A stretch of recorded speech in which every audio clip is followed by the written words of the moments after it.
a long-standing schizophrenia researcher. I have to say I've been studying schizophrenia since God was young. But by accident, I got involved in cannabis because in the late 90s, I kept seeing. So I've been studying psychotic people. In the late 90s, we kept seeing young men, particularly, who, contrary to many people with psychosis, had functioned extremely well until they got into their teens. And then they had deteriorated and become psychotic. And the families would say, could it have anything to do with the fact that they do nothing but smoke weed all day?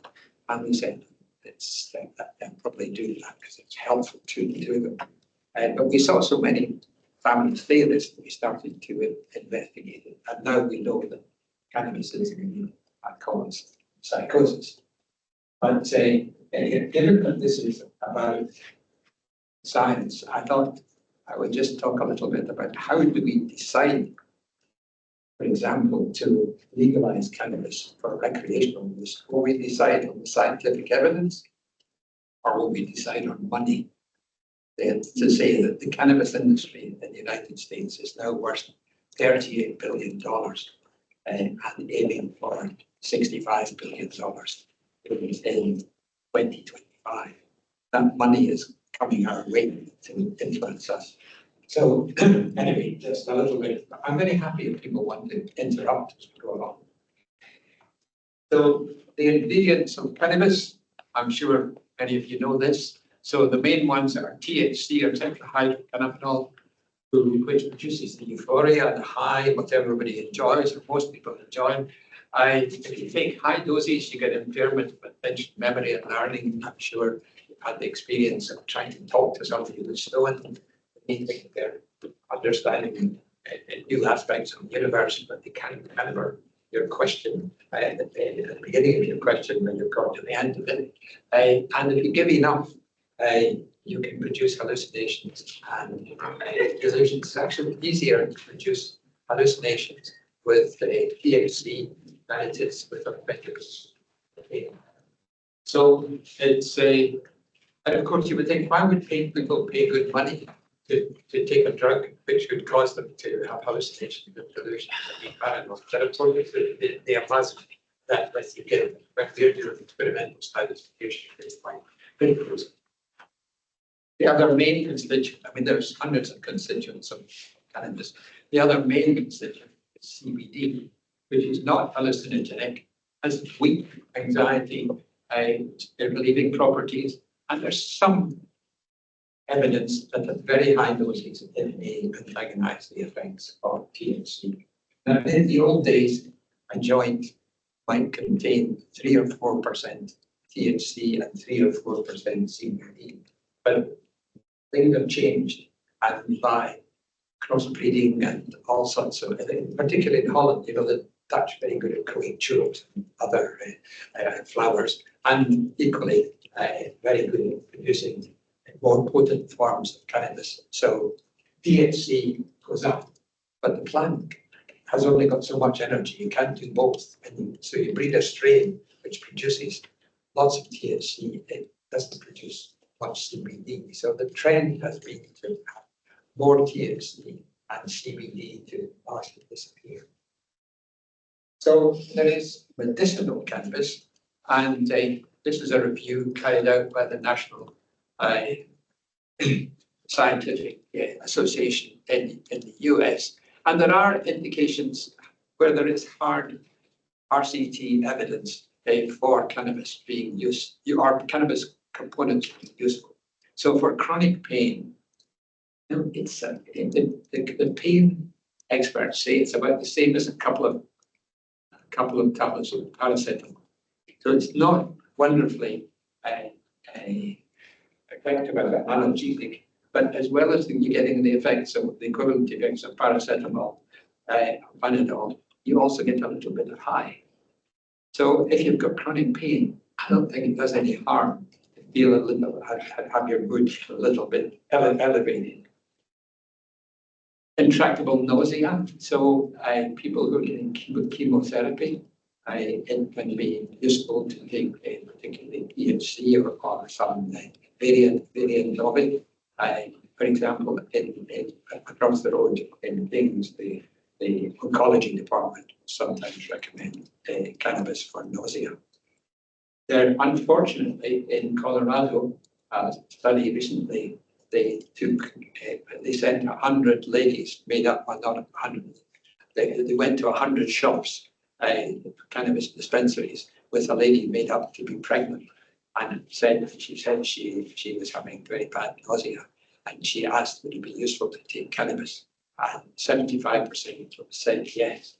So during pregnancy, they're being recommended to take cannabis, which we know has, like many other drugs, it's not a good thing to take during pregnancy because it's damage to the fetus. But otherwise, it is good for nausea, and it's good for multiple sclerosis. There is a drug which is made in the UK called Sativex, which has equivalent amount of THC and CBD, and people with multiple sclerosis often have spastic contractions of the muscles, and the Sativex relaxes things. It's had a modest success. It's not revolutionized things, but one area which has been revolutionized is childhood epilepsy, and there's a drug called Epidiolex, which can be treated by CBD. Now, it's so far only been studied in rather rare forms of epilepsy, but for some poor children, have something like 180 or 250 fits a day, so they can't really have a life at all. And if the conventional anti-epileptics don't work, then you can try CBD, and in some cases it has a miraculous effect, and the fits either disappear or almost disappear. So this is one area where it really has, it's a niche area, but really has been very beneficial. They're very expensive, this drug, but I guess if you had a child affected in this way, you will have the nerve to try and get it. Another form of childhood epilepsy due to tuberous sclerosis, again, CBD has been shown to be useful in an RCT. Indications without evidence, you go on the internet, everything. For example, in the States, as you know, they're having this terrible epidemic, opiate epidemic, with something like 60,000 deaths a year from overdoses. And there's been a suggestion that if you took these people who are addicted to opium and give them cannabis instead, then this might be helpful. But actually, in practice, they found that they just get people addicted to cannabis and to opiates as well. It's widely used or widely prescribed in the States for depression and PTSD. We'll come back to there are no trials of it. And there is some evidence that it actually makes these worse, but it's still like a big business, and it's widely prescribed. When COVID came out, and when COVID started a couple of years ago, I said to my wife, I bet in a few weeks there'll be adverts saying that cannabis can cure COVID, and of course there were, and also of course saying that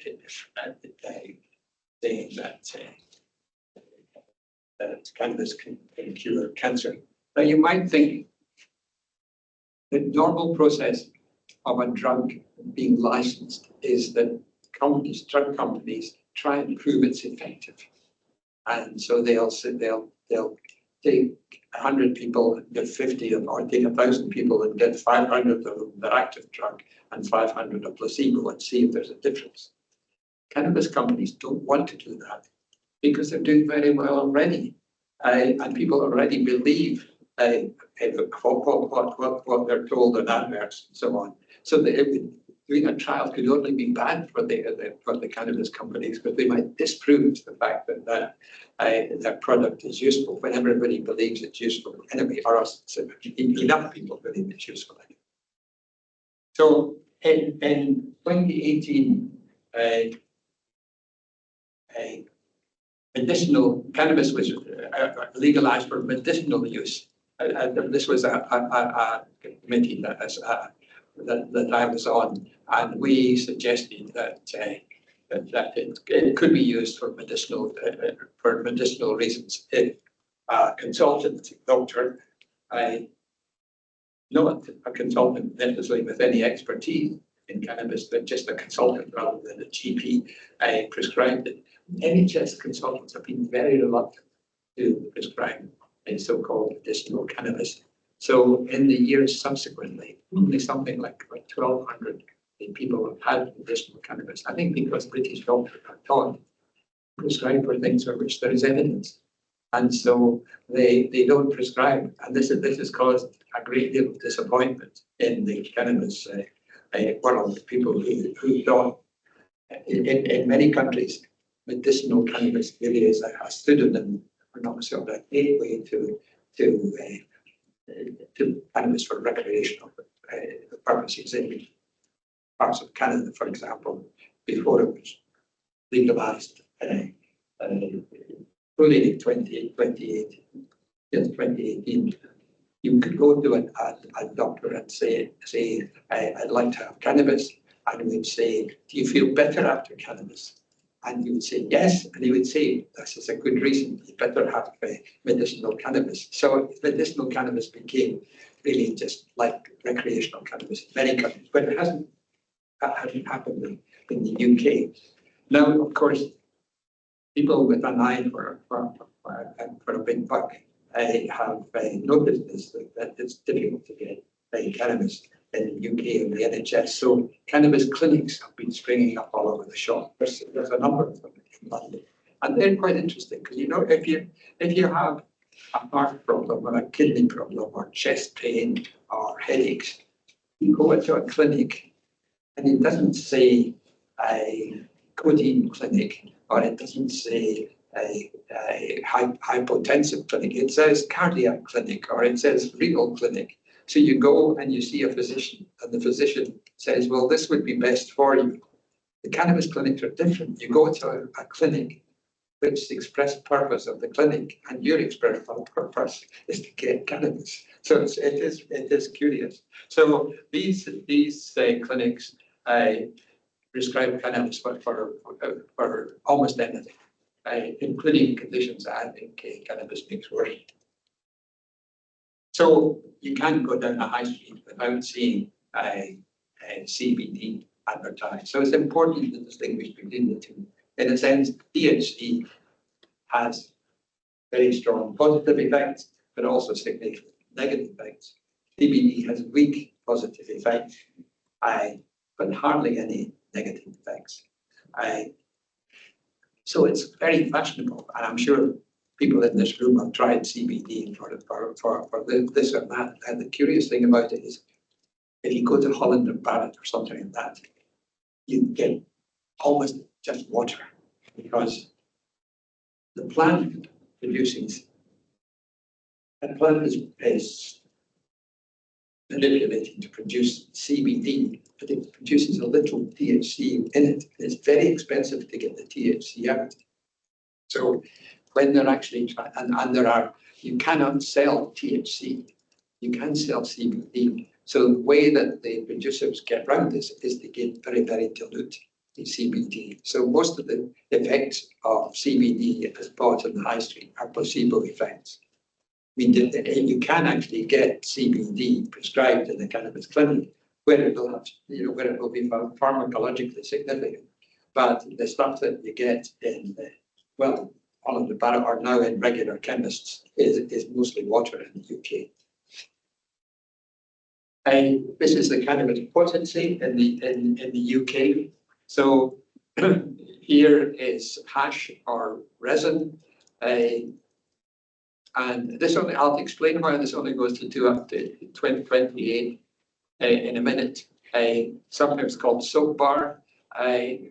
Here is imported herbal, what we might call marijuana, and here is what might be called skunk, so-called because it has a stronger smell. Like it doesn't smell like a skunk, but it smells stronger.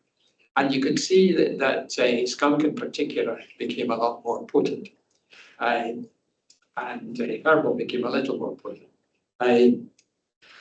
Every time the government used to test the cannabis available, and every time it reported back, there was a great hoo-ha. Oh, cannabis is getting stronger. This is terrible, and so on. And or other people saying, "Oh, this is great." So there's a great. So the government, politicians are very smart. They decided that, well, it causes a lot of trouble when we do these estimations, so we'll stop doing the estimations. So from 2008, there has been no government study of the potency of cannabis in the UK. We did a little study with the London Police, and this is in 2017. And my wife actually, who's also a cannabis researcher, Martha DeForti, she carried this suitcase full of 370 samples of cannabis through the underground. She says she swears she could smell it. She was wondering if people were looking at her and sniffing or not. But anyway, she got through to the lab, and so we found that skunk from 2008 to 2017 had not become more potent, but it had almost taken over the entire market. So it's quite difficult to get other types of cannabis or old-fashioned hash. Actually, old-fashioned hash is no longer, or hash is no longer resin or so far. Is no longer weak because the Moroccans who produced it realized they were losing their market, so they started using skunk-like plants as well. So hemp has also become our hash has also become a lot more potent. So there you can see me sniffing it. There's probably passive smoking, which is probably why I look so cheery there. So what are the negative sides? Well, one is cannabis dependence. People become, now, by and large, people don't tend to think cannabis is dependent. You know, like people didn't used to think. Most of you are, all of you are too young. But when I was young, people would laugh, same as ridiculous that people could be addicted to nicotine and to smoking. Similarly, people laugh when they say that people are addicted to cannabis. Indeed, in the old days, it was maybe about 10% of daily users. Now, with stronger cannabis, it's up to about 30% of stronger users. So you get a craving. Most people smoke cannabis together with tobacco, so you actually stop your cannabis, you're stopping tobacco as well, so you get a sort of double withdrawal. The more you smoke, the more tolerant you become. So we, as I said, we give we give intravenous THC mostly to young men, young male volunteers. And if somebody has only had cannabis 2 or 3 times, they can have quite a big reaction. If somebody has had cannabis for 1,000 times, they'll say, "Oh, I got the placebo." So there's a big difference in tolerance. And withdrawal, one of the reasons people don't think cannabis is addictive, because if we go out and get drunk tonight, the alcohol will be out of our system in 24 hours. If we go out and have a couple of joints tonight, cannabis will still be detectable in 28 days. So it's a very slow decline. People don't get such potent withdrawal symptoms. But you get insomnia and anxiety peak about 5 or 6 days after stopping. Sometimes it's difficult. People sometimes think they're taking, when you talk to people who smoke cigarettes, they say, "Oh, I have a cigarette, I feel much better." Well, the reason they feel much better is because they were having withdrawal, and the nicotine solved the problem of withdrawal. It's rather similar with cannabis. I have a very good friend who has smoked 1 joint of cannabis every night for about 15 years. And the reason was for insomnia, she couldn't sleep. And she said, "Well, if I don't take the cannabis, I don't sleep." But she wasn't sleeping because she was dependent on the cannabis, and therefore she got withdrawal symptoms. Actually, my wife and I persuaded her to stay off for 2 weeks. And after 2 weeks, she went back to sleeping fine. So she was actually convinced she was solving her insomnia by the cannabis, but actually she was solving the cannabis withdrawal by having more cannabis. So this is a Dutch study showing what happens as potency goes up, and you can see that. So here in red is the potency going up from about 8% of THC to about 20%, and then falling. And this is people coming for treatment in Holland for cannabis dependence. And you can see it sort of followed on behind, but also reached a peak. And when cannabis curiously became a little less potent in Holland, so did the number of people coming for treatment of dependence. The reason we've been interested in is because of cannabis and psychotic disorders. There's 3 meta-analyses which show that there is an association between smoking cannabis and being psychotic. Now, if you do that cross-section and find that people with schizophrenia smoke more cannabis, it may just be because they're smoking it because they feel bad and they would like to smoke the cannabis. So you have to do cross-section studies. There now are 6 prospective studies that show following teenagers and showing that those who smoke during their teens are more likely to develop in psychosis. Each of these lines is a study, and this is how much cannabis exposure you've had, and this is your risk of psychosis. Now, along the bottom, this is an American study from 1990, and you can see that the people who smoked are in the top 20% for exposure to cannabis. We're very slightly more likely to be psychotic than those who hadn't smoked or smoked very little. This is South London in 2012, and you can see that the people who have smoked cannabis the most are over 7 times more likely to develop psychosis. The difference, of course, is the potency. In these days, it was pretty wishy-washy, the cannabis people were smoking. Here, it's the average of about 16%. If people that are psychotic, they continue using cannabis, they do much worse. So we have a clinic. Anybody going to see the cannabis clinic? I don't mean as a patient. Anybody, people who do MSc sometimes get attached to cannabis clinic. So one of the problems for people who are psychotic taking cannabis is they go to see the general psychiatrists who say, "Oh, you're psychotic, we'll treat you with antipsychotics." But they keep taking the cannabis. And then the general psychiatrist gets fed up with it and say, "We're not going to treat you because you're using cannabis." They discharge you. And then, or go to see the addiction. Go to the addiction people. Addiction people say, "We can't treat you because you're psychotic." So it's quite difficult for these people to get proper treatment. So we now have the first clinic of its kind in UK to treat people who are psychotic from using cannabis. And I think this is the logo. This is my wife who runs the clinic.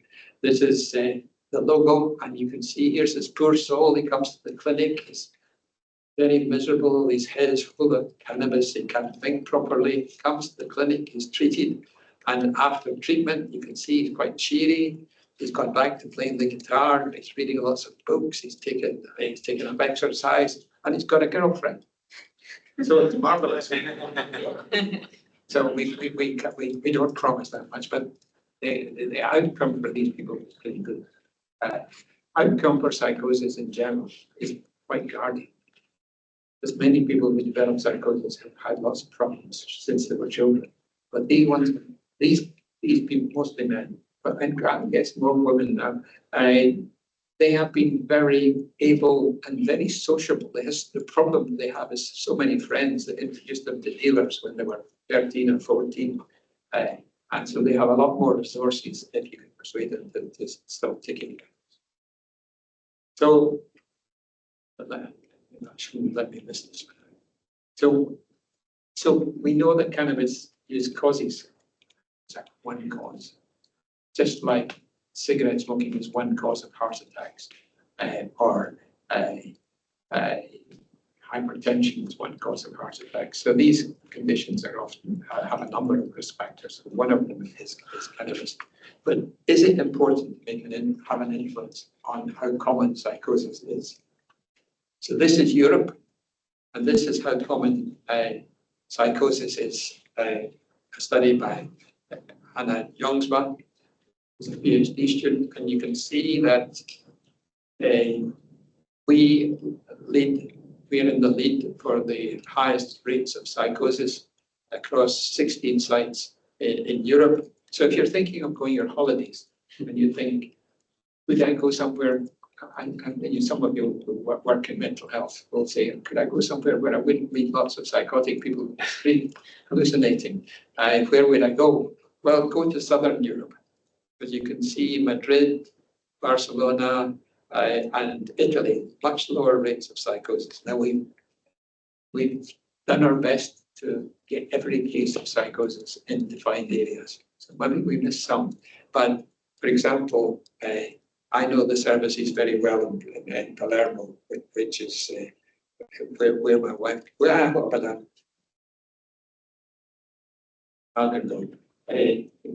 is where my wife is from. So we know that in Palermo they didn't miss, 5 out of 6 cases of psychosis. And in the northern Europe, you always get much more psychosis in the city than you do in the country. In Amsterdam than in rural, and in Paris than in rural. But in Southern Europe, there doesn't seem to be much difference. One of the reasons for this is migration into the north, because migration has been going on for a lot longer. Migrants have higher rates of psychosis. But it's also relating to cannabis. So this again is the grey is the rate of psychosis, with migrants taken out this time. So you can see London, Amsterdam, and Paris are still the highest. And this is the prevalence of daily cannabis use. So you can see that the one tracks the other quite well. And we've done another couple of studies, one in India, Nigeria, and Trinidad. And again, the incidence of psychosis tracks the amount of cannabis. So what about the same country if the amount of cannabis used changes?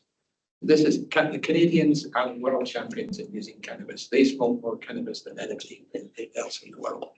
So they legalized for medicinal use in 2001. As I say, they became almost recreational use. And you can see that these are people presenting to hospital, being hospitalized for cannabis-related problems. The stripes are cannabis dependence. Along the bottom in black is psychotic disorders. So the psychotic disorders trebled from 2006 to 2015. And this is subsequently. So the cannabis is not the only drug that causes psychosis. Actually, the brown here is methamphetamine. So methamphetamine psychosis has also becoming increasingly common. Fortunately, not very much in the UK. But this is cannabis related cannabis related psychosis, and legalization happened here.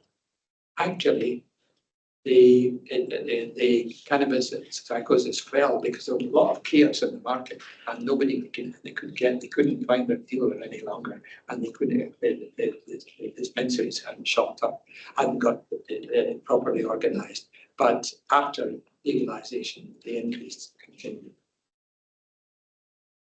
So you probably know that the states, they have widely legalized for medicinal reasons. And about half have legalized for recreational reasons. So mostly on the coasts. So on the coast here, cannabis is legal both for recreational and medicinal regions, in some places, a diminishing number of places. Actually, this slide is a couple of years old. So a diminishing number of sort of Midwest Trump-voting states have not legalized at all. So what has happened? Well, cannabis has become a lot more potent. So I was talking about it being 15 or 16%, but you can see that across the US, you could get much more potent cannabis. You can get you can get these are manipulated by a range of products. So, for example, you can get hash, which is dissolved in butane. Sometimes you read of a flat blowing up. I mean, in the UK too, and that's because they've been trying to, unsuccessfully, to extract the THC out of hash using butane. But you can also get a range of other types of cannabis, which go up actually over 90%. You can get 99% crystal cannabis. This is from one of the anti-cannabis. They say if you were to take one Woodstock joint away from way back in the 1960s, hippie days, you would need to take 50 of these for one marijuana dab. Now, people are not totally stupid, and they don't use as much dab as they would joints, but nevertheless, it is an amazing difference in doses. So you can now get cannabis vapes, which are commonly sold across the US, particularly to teenagers, and you can now get gummies of all sorts of chocolates and any chocolate that you can get with cannabis sort of flavor to it. So of course, one of the problems is that children find these and they think they're ordinary sweets and swallow them. The thing with if you smoke cannabis and you have a bad reaction, which 1 in 10, 1 in 15 people do the first time they have cannabis, quite soon, within a few minutes. If you eat cannabis, then it takes a long time. For example, I gave a talk in Canada to about 100 psychiatrists, and the chairman said at the end of the talk, I would like to say this publicly, but when I was 30, I went psychotic from cannabis. I had this girlfriend who was a great cook, and for my birthday, she cooked me this lovely cake. And I had a slice, and I said, "It's really good, this cake. Have some more." And then he said, "I'll have a third slice." And she said, "No, I think I had enough." He said, "No, it's really good." So you had it. And he said, nothing happened for an hour and a half. Then he went paranoid. He said his girlfriend was a nurse. She said, you need to get an antipsychotic. So they went off to the emergency clinic. But then he remembered on the way that if you're a doctor in Canada at this time, that if you're found using an illicit drug, you lose your license. So they said, "We can't go there." Where do we go? Oh, they were quite near the US border. So they went across the US border, up past Niagara Falls to Buffalo, and there he got his olanzapine, and they calmed him down. And a couple of days later, he was fine. But it's the problem. You cannot titrate edibles so easily. So now there are cannabis bars, so you can get cannabis infused drinks. You can either get plain cannabis in your drink, or you can get it with flavors, like you get vodka or gin with flavors, or you can get a mixture. You can get cannabis and beer together, so you get a double whammy from these. In places like Colorado and California, you have along the highway. Anybody been in California recently? Am I telling the truth? So you can go along, and it's so clever, this one. Flower to the people. It's such a clever effect. Or here we are, marijuana delivered to your house. Of course, you can get marijuana delivered here as well. If you're smoking cannabis every day, then it's our cannabis that's best for you. Now, cannabis use potency, cannabis disorder, and psychotic symptoms have all increased in adults in the states that have legalized cannabis. This is a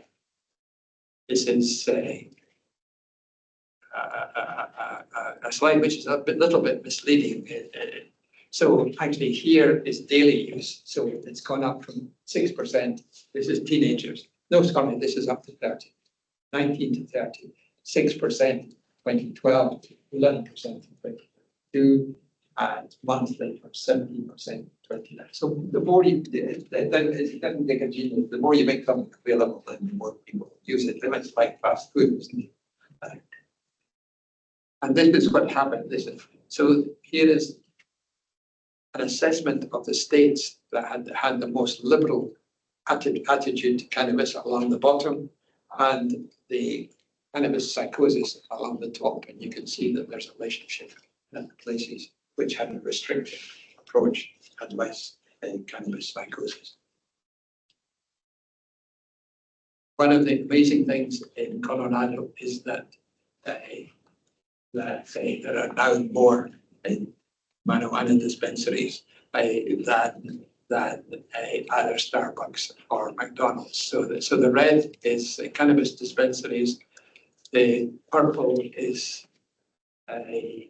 Starbucks, and the fading purple is McDonald's. You can see that there are more places for cannabis than either of these. I'm going to skip this. So here we are. This is the US sales, 38 billion a year. Now the tobacco companies are having a problem, of course, as you know, because people are stopping smoking tobacco and they have empty tobacco. They have empty factories. So they've started buying up cannabis companies. BAT has invested in 8 cannabis companies in the last 3 years. And this money is beginning to percolate across here. So legal cannabis will come to you courtesy of the people who brought you lung cancer. And this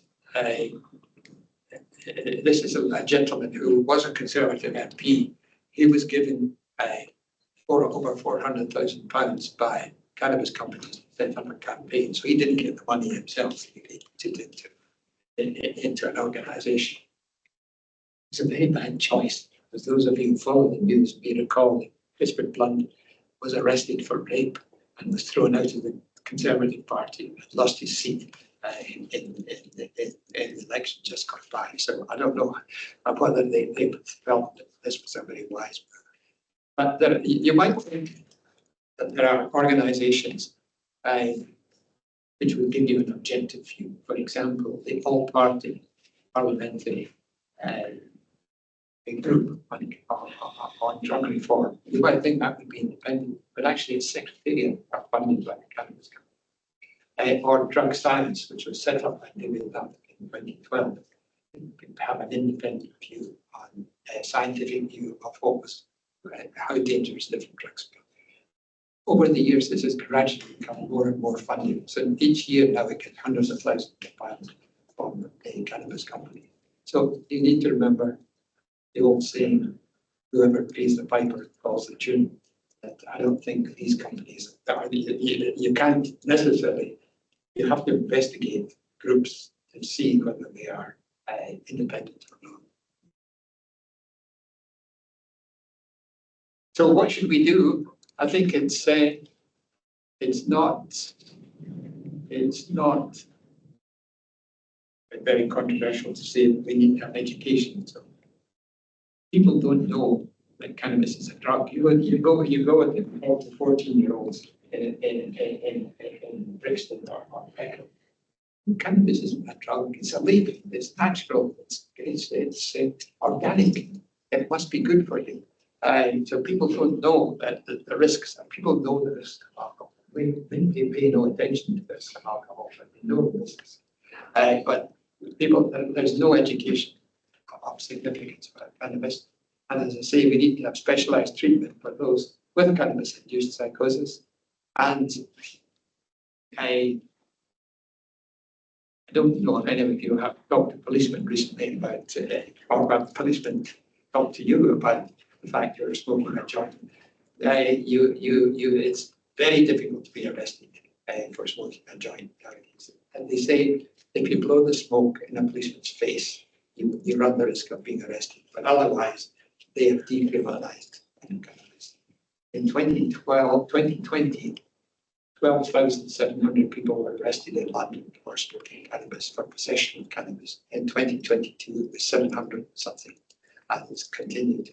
So the police have decided to decriminalise cannabis by themselves. So we could, I don't think it might be sensible to decriminalise it officially, but more contentiously, we'll have to think, does the enjoyment of the majority outweigh the problems of a minority? Now, we've taken this decision on alcohol, and we all know that alcohol kills, and alcoholism kills.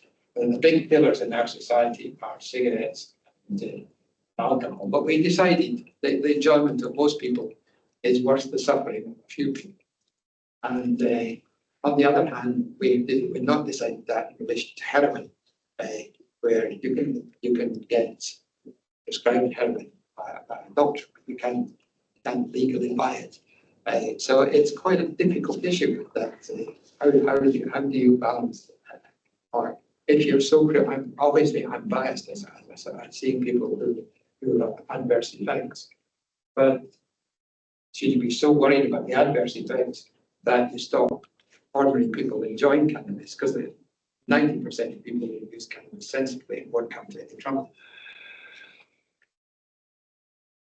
Is there a way to legalize recreational cannabis without increasing the use and potency? One place has managed to do that, and that is Uruguay. Now, people in Uruguay didn't smoke very much cannabis, and they have a sort of Stalinist approach to selling cannabis. You have to go to official shops and get sort of ration cannabis you get. But they haven't had a big commercialization. In many ways, the problem in North America is the commercialization, that companies are out to sell just as much cannabis as they possibly can. So should we wait and see the outcome in North America? Sometimes people ask me, can we do animal research into cannabis? And I say, well, it's expensive. You know, look after the animals, they keep their cages, feed them, look after them in a decent way. So it's very expensive. North Americans come for nothing. You can wait and you can watch and see what happens in North America. We're beginning to see some of the results. But I suppose the question is there already so much money involved that no matter what people say it's going to happen? Because like the alcohol industry, politicians are quite easy to persuade. For example, to legalize gambling.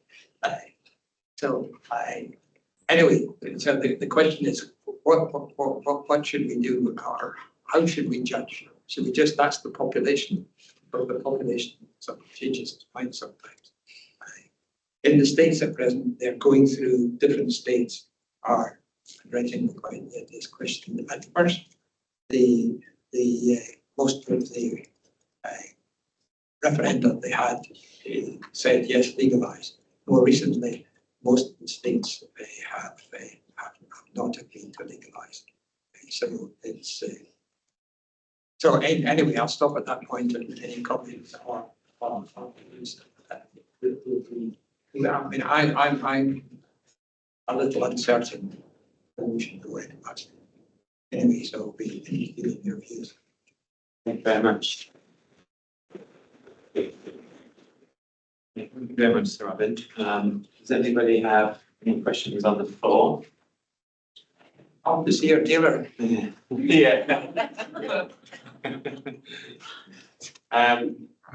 Yeah.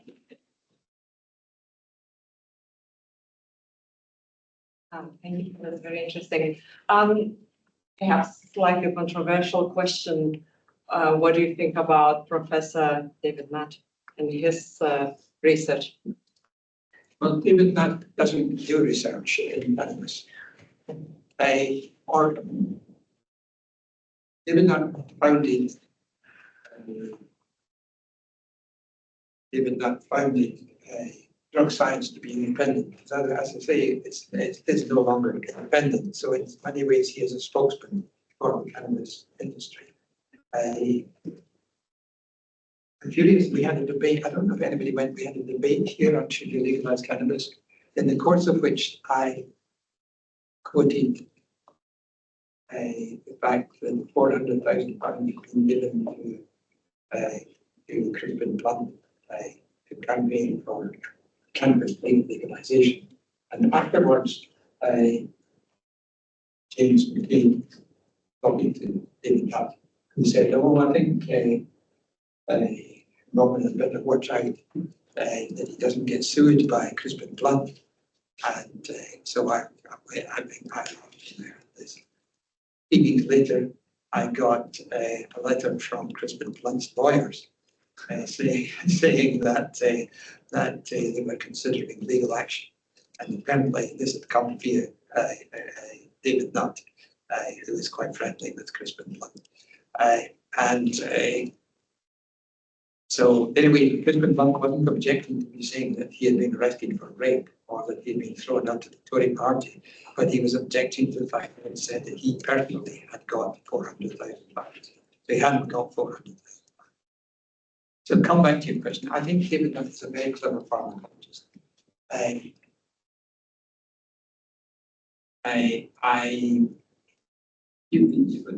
think if you are a scientist, you should look at all the evidence. He picks and chooses his evidence because he has a game plan, which has been very good for him. He's had a second career as a sort of Pied Piper on drug use. Just if you are wondering what Sir Robin was referring to, it's the Maudsley debate, which is they have 3 debates every year, and the last one was in April, and it was on the topic of cannabis, and you can watch a recording. Everybody was happy with this debate because it started off that 75% were in favour of legalising. So the pro-legalisers, including David Nutt, were very pleased. But it ended up with only 52% being in favour of legalisation. So the opposition, which was me, a very interesting American lady whose son had killed himself following a cannabis-induced psychosis. So anyway, the biggest debaters, we were all happy because the legalisers still won, but the anti-legal. So I'm not anti-legal. I just think we should wait a little bit to see what evidence. Yeah, and you can see a recording of that on YouTube. But you can't see the bit about Crispin Blunt was the institute assisted in taking that out. Well, it's in this recording. Yeah, thanks for a really interesting talk. I think maybe you touched on it a little bit at the end with the decriminalisation bit, but I'm going to out myself as a drug harm reduction advocate. But a lot of the movement is when we're talking about legalising drugs, it's less about benefits of the drugs and more about the intense harm of criminalising the drugs. And I was wondering with this research of where it is being more legalised or decriminalised, whether there's whether you know much about the comparison of the reduction in harm of not being criminalised versus the increase in harm of, say, this. That's a very good question. There's no doubt that in the US, the number of arrests for cannabis in those states which have legalised has shot down. And of course, one of the problems in the US is the police arrested more black people than white people. And therefore, one of the arguments for legalisation was so that black people wouldn't be stigmatised in this way. However, American police, they legalise cannabis, they find some other reason to beat up black people or worse, shoot them. So there's no doubt that it stops police wasting their time and it stops people being arrested. Decriminalisation probably does much the same in the sense that you decriminalise. Legalising doesn't necessarily lead to less police time because there's quite a big, they've shown in all the states where they've legalized an increase in road traffic accidents. So you would have to take that into consideration. But I think it is a good point. Another point which is often made is that you would take the trade out of the hands of criminals. And because who are the big criminals in drug abuse in the UK? I think it's British American Tobacco and the Scottish Whisky Association. They kill a lot more people than little dealers down Cold Harbour Lane. But where cannabis has been legalised, the cannabis dealers don't go away. One of two things: they either reduce their prices, so if you have a cannabis dispensary, you have to have a shop and you have to pay tax, and so your prices are higher than those of the dealers. So the dealers still operate, and of course, nobody is legalised for 14-year-olds. So adolescents still have to go to illegal dealers as well. Can I just jump on that question as well? It's one thing I seem to be absent from your slides is Portugal, and it's often seen on both sides as an example of how it can be done. But now, recently, with the Washington Post doing a piece on it, sort of showing actually it's led to detrimental harm to others. I haven't seen that. Yeah, so there's footage in Porto showing that there's become sort of enclaves where they've just sectioned off people who were sort of condemned to but I throw that out there. Yes. Both sides, because it has been used on both sides of the aisle to support dispute. So I think, yes, you might think decriminalisation. I used to think decriminalisation would be the solution. In many ways, the Portuguese experiment doesn't even, well, it got a good press. In psychosis, the proportion of people, that as a gentleman who's just spent 3 months with the affective disorder unit called Pinto, and he has done a study where he showed that the proportion of people with psychosis who is attributed to cannabis has gone up from 1% in 2001 to 11% in 2015. Of course, at the same time, people are recognizing cannabis psychosis more, and also the potency has gone up. So you can't attribute it all to decriminalization. You can't exclude it. Hello, I'm Canadian, so definitely coming perhaps with a bit of a different perspective, but I'm also not necessarily standing strong in either way.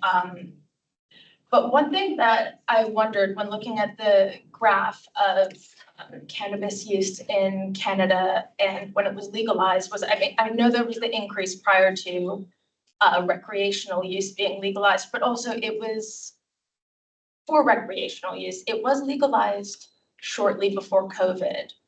And I'm just sort of thinking about how it kind of drops a little bit, but then around lockdown seems to be when it starts to spike again. So I'm wondering if sort of just general substance use issues increasing and mental health issues increasing. And so lots of Canadian researchers were all geared up to see what was going to happen after legalization, and COVID really messed it up.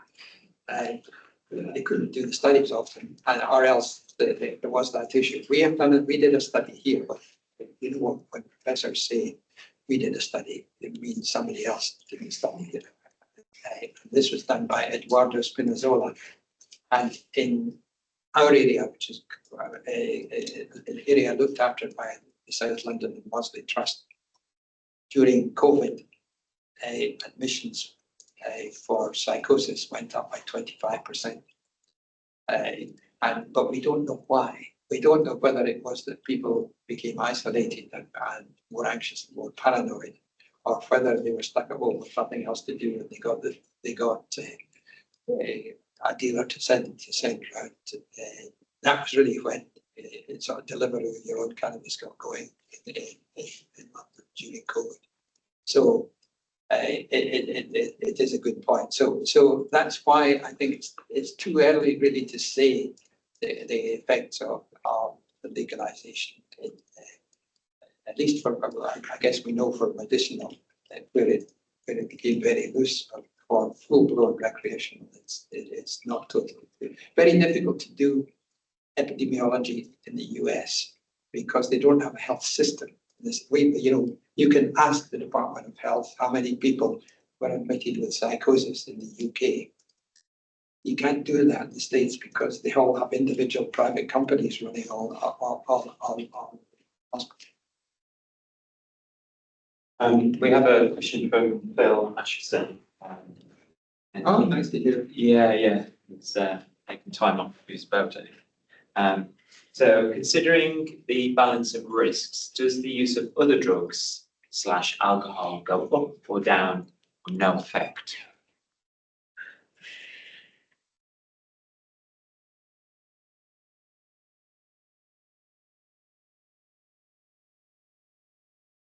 I don't know the result of that. But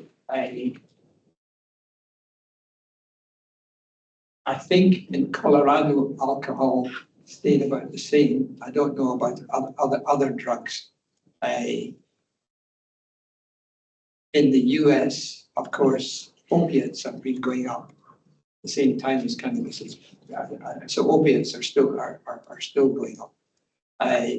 But it's a good point, and again, I think we'd have to wait for more data on that. I suppose there is this sort of view, isn't there? Humans are likely to abuse something, and if you make one more available, will they? Well, you might think one good thing would be that people might smoke cannabis instead of tobacco, and that has happened. Well, in the States, tobacco in teenagers has gone down, cannabis has gone up. So people are now introduced to tobacco after starting with cannabis. In the UK, what 80% of people roll their cannabis with tobacco. So you get the two together. But it would be good to try and persuade. I mean, cannabis, however it has problems, is not going to kill you, or it's unlikely to kill you like tobacco. The Labour government is, I think, continuing with Richie Sunak's idea that we will gradually make tobacco illegal as people. So I think 14 people who are 14 now will never be able to buy cigarettes legally. So I think if we are to legalize cannabis, then in 5 or 10 years' time, you would get your cannabis legally, but you'd have to go to a dealer to get the tobacco to roll it, unless you switched just to cannabis. So come back in 5 years.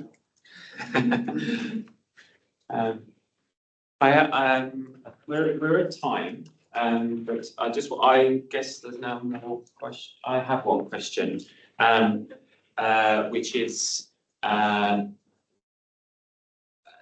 idea of correlation and causation. That's one argument that is again used on both sides to say, well, a lot of the evidence that's associated cannabis with whether it's psychosis or crime, it's an association, it's a correlation, it's no cause. But there are, historical reminders that this was once an argument that was put forward by the tobacco industry to say, it's an association with tobacco use and cancer and so on. But that kind of historical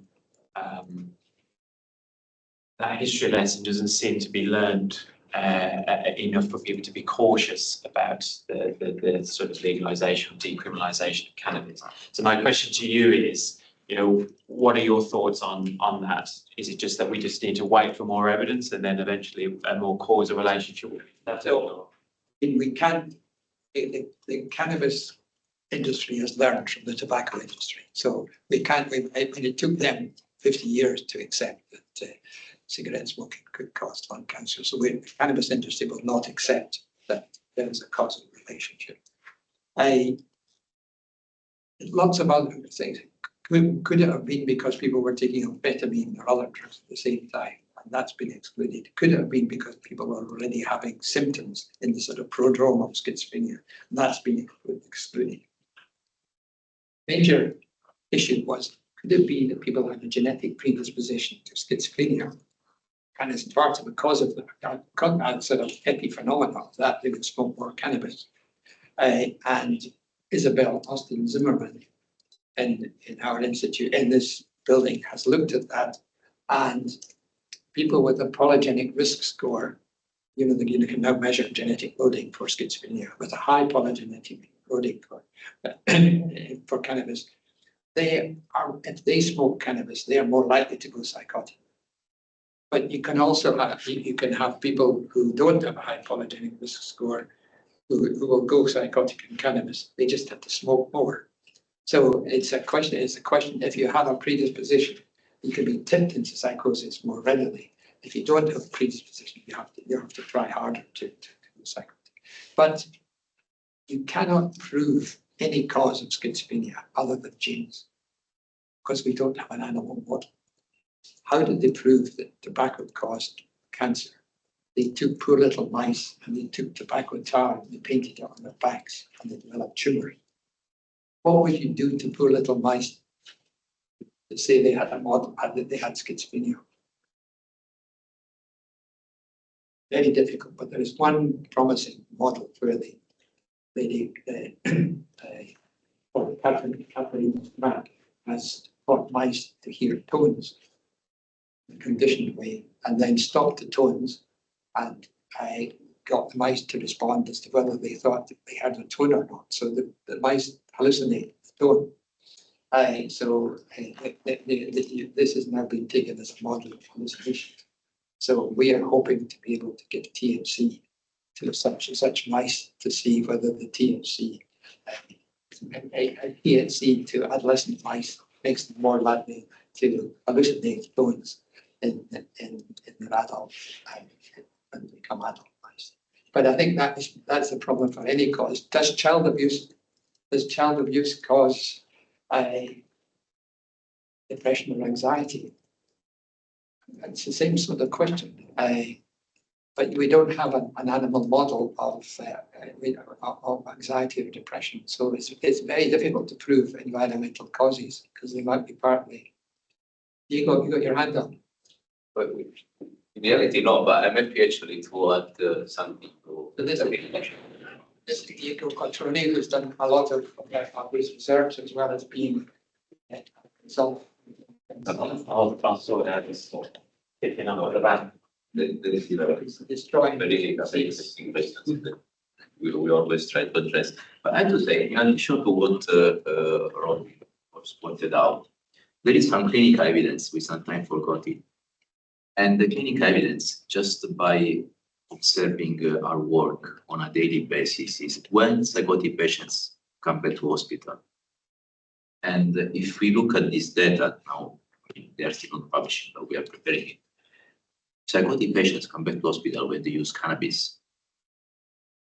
So even if we exclude the development of psychosis and we just consider when patients became unwell, when they experience acute psychotic symptoms, this is when actually they use cannabis. And this is, of course, difficult to say, to explain just in terms of correlation, because you see really the association, the time association with the time when they use cannabis, and then just after a few weeks, like they relapse. They go to Diego also, one of the people who runs this cannabis clinic for psychotic people, and it's very rewarding to see people who formerly were psychotic or even where they were compulsively contained when they were psychotic, and when they recover, they get some insight. There is one famous patient who comes to our cannabis virtual. We get about 30 people who come to this online meeting, and there's one famous person who always says, "Hello, Dr. Diego. How are you, Dr. Diego? I love you. I love you." This is a man who had been compulsory sectioned into Diego's unit and had regained insight. And I had some gratitude to those who were compulsorily sectioned. I need to go. Yes, now, one more round of applause for